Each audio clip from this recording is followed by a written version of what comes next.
Kaya kung may misunderstanding po, hindi pagkakaunawaan sa loob ng pamilya ng pamilya Marcos po, wag na tayong makisawsaw doon. Ang importante, kumusta yung kanilang pamamalakad.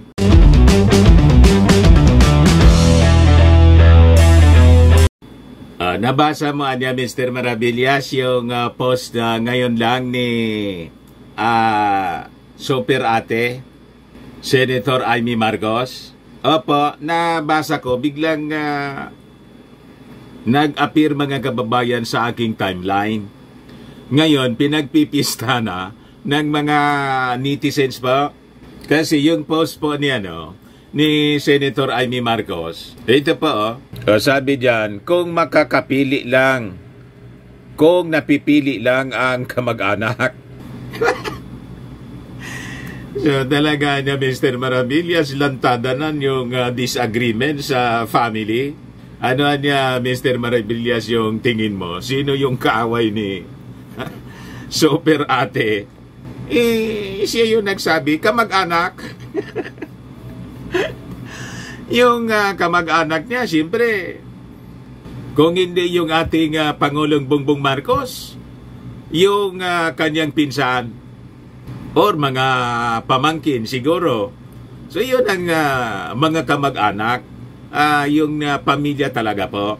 So ano niya, Mr. Maravillas, yung tingin mo may family feud? Normal man po yung family feud, yung mga disagreements within the family, maliit, malaking pamilya. Kahit nga po kami, may mga disagreements kami ng aming family. Pero sabi nga, pamilya-pamilya. Di po ba mga kababayan?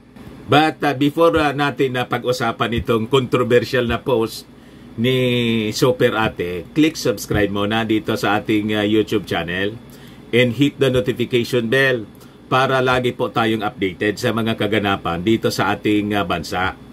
Huwag na rin po ninyo na i-skip yung ating mga commercial ads para tuloy-tuloy lang ang pag-unlad ng bagong Pilipinas. Sa mga naghahanap ng malinis and spacious fitness gym, punta lang po kayo sa aming Colossal Fitness Gym. We also offer Grab car rental with our brand new 2023 model ng Toyota Innova.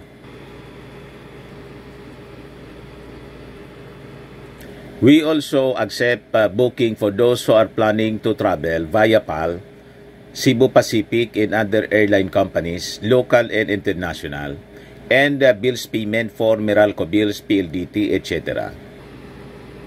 Ang Colossal Fitness Gym is located at 3rd floor, Security Bank Building, Landco Business Park, Legazpi City, Albay.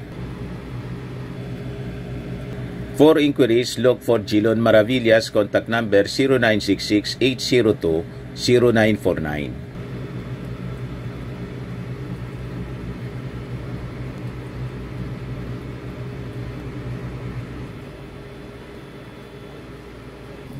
Ayos ba? Ayos na ayosan niya, Mr. Maravillas, pero parang niya may kumukulong problema sa pamilya ng Marcos. Matagal na po at normal man po 'yon sa isang pamilya. Mga tao pa rin 'yan. May mga hindi pagkakaintindihan, pero sabi nga po, blood is thicker than water. Dito po sa amin, mga kababayan, yung mga Villapuerte siguro kilala ninyo. Yung mga pamilya Villafuerte po, panahon pa ng kanyang tatay, yung Marcos supporter yun dati, yung matandang Villafuerte, si Luis, DILG secretary, local government secretary yon ng dating Pangulong Bongbong Marcos. Until today, sila yung namumuno sa Camarines Sur. Naglaban-laban po yung pamilya. Una yung mag-ama, matandang Villafuerte, tapos yung kanyang anak. Tapos yung anak, nagkaanak, apo na ng matanda, nag-away din, naglaban-laban sa politika. Until today, mga kababayan, sila pa rin po, pero nagkasundo na. Kasi gano'n naman talaga yung pamilya. Sila pa rin, hindi natatalo. Sila pa rin ang namumuno sa Camarines Sur. Mga Villapuerte, kung may misunderstanding po, hindi pagkakaunawaan sa loob ng pamilya ng pamilya Marcos po, huwag na tayong makisawsaw doon. Ang importante, kumusta yung kanilang pamamalakad? Maganda naman yung kanilang pamamalakad. Boss PBBM, pati si Amy Marcos, pati si Martin Romualdez, maganda yung pamamalakad. Si Sandro Marcos, yung gobernador na anak ni Amy Marcos, maganda naman yung pamamalakad sa Camarines Norte. Ilocos Norte. Doon natin tingnan po yung kanilang governance. Pero yung conflict sa family, normal po yon, kahit nga siguro sa pamilya ninyo, ganun din. Kaya lang, siyempre, Marcos siya. Pinagpipistahan ngayon mga kababayan yung mga post ni Senator Amy Marcos 2 hours ago. Kung napipili lang ang kamag-anak na kaya mga reactions po, pati si Senyora, pwede naman sina Henry C. kasi pinili ko lang maging kamag-anak. Nagkakagulo ngayon mga kababayan sa mismong Facebook account ni Senator Amy Marcos. Ang daming nagre-react po. Sabi diyan, not an excuse madam, kung di kaya manindigan sa tama para sa bayan dahil kamag-anak, wag na tumakbo sa susunod. Magtaong bahay na lang at maging supportive kamag-anak. Di niya Mr. Maravillas ang basa mo. Ito, alam naman ninyo po na si Senator Amy Marcos, ang leanings niya, suportado niya, di ba? Publicly ina-announce niya kay Inday siya at kay Maudigs. Pero ako po, sabi ko nga, ang reading ko, iba naman. Sabi nga po, napakarami na silang experience po. Lalo yung sa kanyang tatay.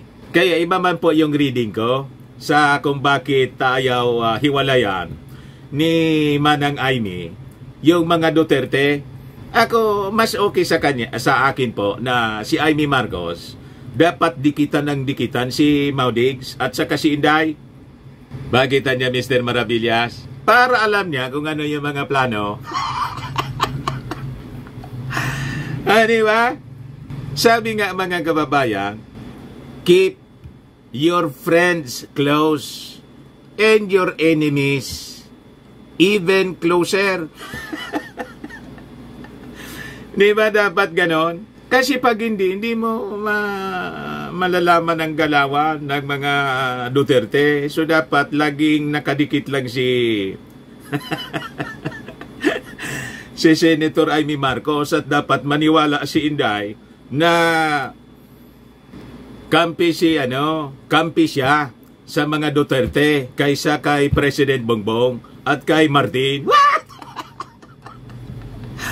Di ba? Kaya importante yung mga ganitong post at mga public pronouncements po. Sabi ko nga mga kababayan, halimbawa maglaban si Inday at si Martin Romualdez sa 2028.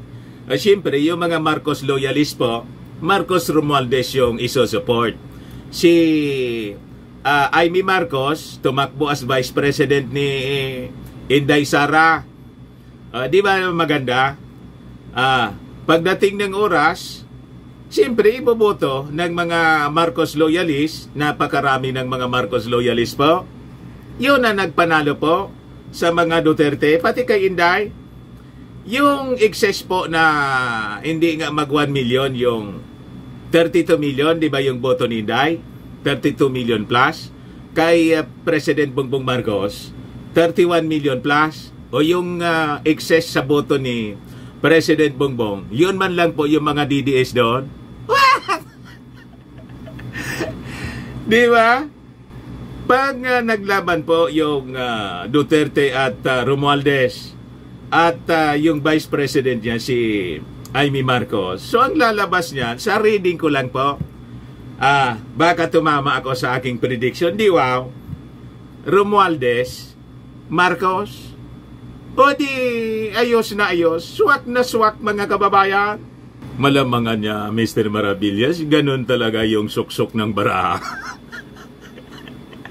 Ito po, mga analysis ko man lang. Sabi ng direktor na si Daryl Yap, best friend ni Amy Marcos na maka-Duterte rin, ito anya ang walang Amy solusyon. Sabay tawa. Sabi ni DGR Kati, Daryl Yap, pasok. Waiting for reaction. May reaction na po. Sabi ni Joey D. Ver, everyday, yung mga DDS supporters ito po, ng gagatong, hindi nila alam yung laro ni Amy. Senator, gigil na ako sa kapatid mo. May na yung analysis ng mga DDS. Hindi nila alam ang laro ni Amy Marcos. Malalim po si Amy, matalino po kasi alam nila kung paano sila trinaydor ng mga dating supporters, kaibigan at mga kamag-anak pa nga yung iba. Si Ramos kamag-anak, si Enrile biglang nag-withdraw ng support. Di ba? O ngayon, nalangan man na hindi niya dikitan yung potensyal na magiging kalaban sa susunod pong eleksyon. Nagets na ninyo pa? Sabi ni Naida, marami hindi makakalimot. Sa administrasyon na ito, marami na bodol. Naghihirap lalo na mga Filipino. Meron nakakulong, talamak, droga, korupsyon. Meron karma lahat. Sabi ni Alicia Yu Laiso, count me in, Senator. Sabi ni Maui Cinco, piliin niyo po kung ano yung makakabuti para sa bansa at sa mamamayang Pilipino.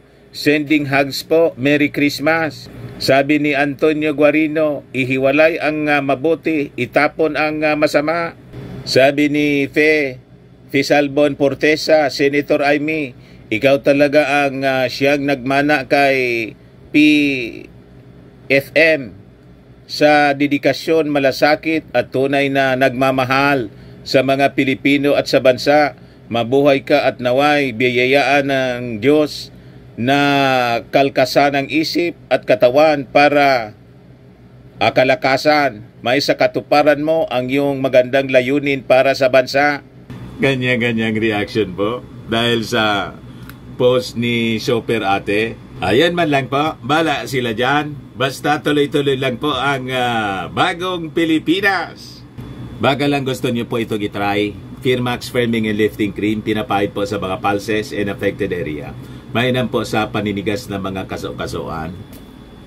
Ito naman po, Automax Radiant Serum. Sa mukha naman yung application. Anti-aging po siya. You will look 10 years younger than your age. Sa mga cancer patients naman po, baka lang gusto ninyo itong itry. Nengxia Red Mix Fruit Drink. Hindi man po siya gamot, food supplement siya. Kaya lang, gawa siya mga kababayan sa goji berry. Yung goji berry may anti-cancer properties. Ayos po. O yung mga inquiries ninyo, dumiritso na lang kayo sa aming messenger sa Facebook para masagot namin agad. Ako po si Dante Maravillas. Bye-bye po. God bless.